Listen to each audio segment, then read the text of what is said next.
Princess Mary stars for Australia in royal race against Prince Frederik at Denmark Sail GP. Princess Mary showed she is still a proud Aussie at heart as she got one over her husband Prince Frederik in a novelty event in Denmark. Crown Princess Mary showed she hasn't forgotten her Australian roots as she steered the Aussies to victory over her husband Prince Frederik in an exhibition royal race at the Denmark Sail GP. Mary and Frederik visited the Australian and Danish teams earlier in the weekend before taking to the water themselves in a novelty race on the final day of the event in Copenhagen. Mary stepped on board Australia's F50, while Frederik raced on the Denmark Sail GP yacht in a straight drag race in gusty conditions, where the boats reached speeds of 80 km per hour. Team Australia's driver Tom Slingsby made the start before handing the wheel to Mary, who held on to beat her husband's team by half a second. The Royals were good sports. Frederik congratulated his wife on the victory as Mary was presented with a miniature replica of Australia's boat as a trophy. Slingsby, an Olympic gold medalist in sailing, said it was a thrill to have Princess Mary on board to help her secure bragging rights for the country of her birth. Crown Prince Frederik and I have sailed together and he is a good mate of mine and I knew he really wanted the win, Slingsby said. But with Princess Mary on board, who was born in Australia, we just knew we had to perform and show that the Aussies can't be beaten in a race, and we did just that.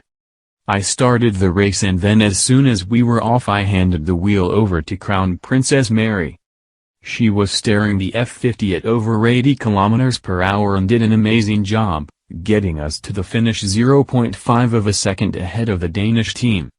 But Princess Mary's performance was as good as it got for Australia, who just missed out on qualifying for the final race. The Australians were just pipped by the French team, who secured their spot in the final against New Zealand and Denmark. They were on equal points with the Australians but made the final race because they came second in the third fleet race ahead of Australian in fourth. Team Australia won the first 2 seasons of Sail GP and Slingsby said the team is starting to feel the pressure of being hunted in the third edition of the competition, which has been likened to Formula One on water. Credit to the French. They pushed us out of that final race, which I'm sure was their goal, Slingsby said. We definitely feel like the target on our back is getting bigger, and it was clear during that third fleet race. We started that race in flying form and I thought we've got this, we can make it to the final, but we got dragged back into the pack and into a dogfight. New Zealand won the final race and are now only 4 points behind Australia in the overall standings. The Kiwis underachieved in the first 2 seasons but are finally putting it together, having won the last 2 events in the UK and Denmark. The Kiwis set a new level out there today and they seem to find space in their starts that others can't, Slingsby said. We are on a downward trend from the past 2 events and we do need to right the ship and stop the bleeding so to speak and get back to what we know we do well, which is sailing fast and staying out of trouble. Sail GP continues at the next event at Saint-Tropez on September 10th to 11th.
We do need to right the ship and stop the bleeding, so to speak, and get back to what we know we do well, which is sailing fast and staying out of trouble. SailGP continues at the next event at Saint-Tropez on September 10th to 11th.